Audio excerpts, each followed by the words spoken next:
Genesis 13. Abram and Lot part ways.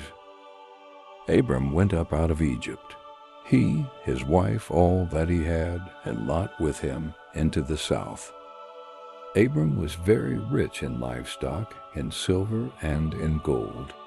He went on his journeys from the south even to Bethel, to the place where his tent had been at the beginning, between Bethel and Ai, to the place of the altar, which he had made there at the first.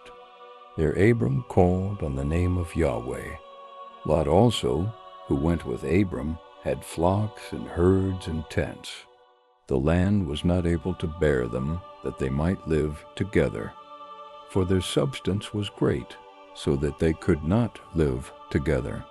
There was a strife between the herdsmen of Abram's livestock and the herdsmen of Lot's livestock, and the Canaanite and the Perizzite lived in the land at that time. Abram said to Lot, "Please, let there be no strife between me and you, and between my herdsmen and your herdsmen, for we are relatives. Isn't the whole land before you? Please separate yourself from me. If you go to the left hand, then I will go to the right. Or if you go to the right hand, then I will go to the left." Lot proceeds toward Sodom. Lot lifted up his eyes and saw all the plain of the Jordan, that it was well watered everywhere, before Yahweh destroyed Sodom and Gomorrah, like the garden of Yahweh, like the land of Egypt, as you go to Zoar.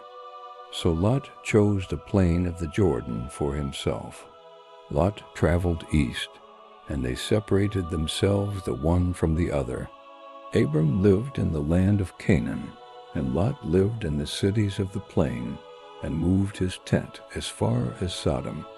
Now the men of Sodom were exceedingly wicked and sinners against Yahweh. God renews the promise to Abram.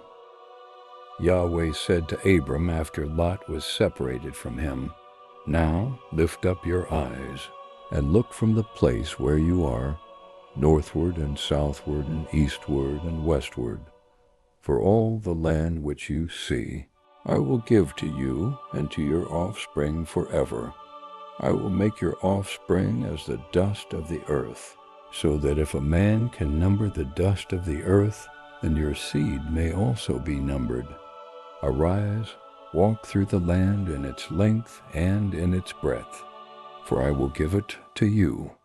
Abram moved his tent, and came and lived by the oaks of Mamre, which are in Hebron, and built an altar there to Yahweh. Genesis 13 recounts Abram and Lot's return from Egypt to Canaan, where their herds and wealth have grown significantly.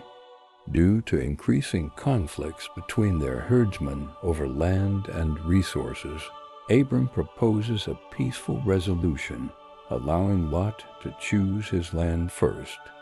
Lot selects the fertile plains of Jordan near Sodom, while Abram remains in Canaan. After Lot departs, God reaffirms his promise to Abram, assuring him that his descendants will be as numerous as the dust of the earth, and that all the land he sees will belong to them forever. Abram then settles near Hebron and builds an altar to worship God. This chapter highlights Abram's faith, humility, and commitment to peace, contrasting with Lot's choice based on material gain. It also reinforces God's covenant with Abram, demonstrating divine guidance and blessing for those who trust in him.